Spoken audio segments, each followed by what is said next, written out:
कहानी शुरू होती है एक छोटे से गांव की, जहां पर प्रकृति की सुंदरता से भरी एक जड़ी बूटी रहती थी।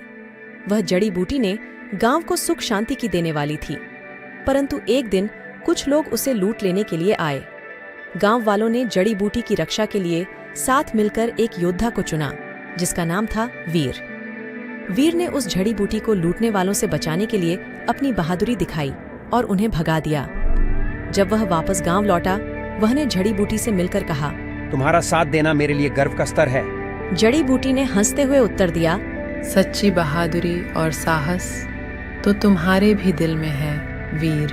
दोनों ने मिलकर गांव वालों को शिक्षा दी कि एक सजीव जीवन और अच्छाई का मूल्य क्या है। गांव वालों ने जड़ी बूटी की कद्र करने लगी और गांव में शांति का वातावरण बना रहा। समय बीतता गया और गांव की खुशियां बढ़ती गईं, परंतु एक दिन आचार्य ने एक रहस्यमय दरबार बुलाया। आचार्य ने कहा, गांव की खुशियां तुम्हारी श्रद्धा और आशाओं का परिणाम है, परंतु अब एक और परीक्षा का समय है। वीर और जड़ी बूटी ने आचार्य की बात को ध्यान से सुना। आचार्य ने एक राजा के यहाँ एक मानव प्रेत युद्ध के लिए बुलाया था और उन्हें इस समय आगे बढ़ने के लिए कहा।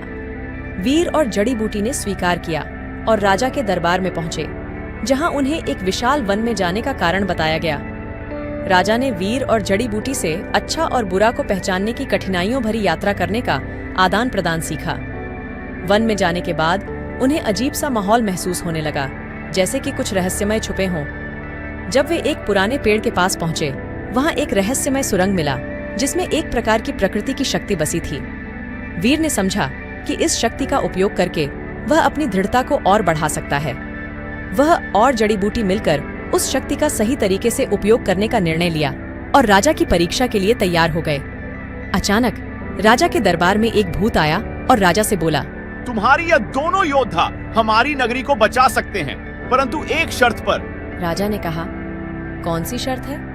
भूत ने हंसते हुए कहा, यदि तुम दोनों ने अच्छा करके हमें हराया तो हम तुम्हें राजा बनाएंगे, परंतु यदि तुम असफल रहे तो तुम्हें हमारा अनुष्ठान करना होगा। वीर और जड़ी बूटी ने राजा की प्रतिष्ठा को ध्यान में रखते हुए भूत से सहमति दी और युद्ध शुरू हुआ। युद्ध ने अपने उच्चतम स्तर पर पहुंचा, परंतु वीर और जड़ी बूटी ने साथ मिलकर उनके दिलों को और बढ़ा दिया। भूत को हराने के बाद राजा ने वीर और जड़ी बूटी को राजा और रानी बनाया और उन्हें नगरी की अमृत शक्ति का प्रबंधन सौंपा। गांव की खुशियां और शांति ने नए ऊंचाइयों को छूने का समय शुरू किया और इस तरह वीर और जड़ी बूटी ने अपने साहस और निर्णय से नगरी को सुख शांति की ओर मुख करवाया। और इसी खूबसूरत यात्रा के साथ यह कहानी समाप्त होती है, जब सुनने वाले भी निरंतर इस मागी से जुड़े रहते हैं।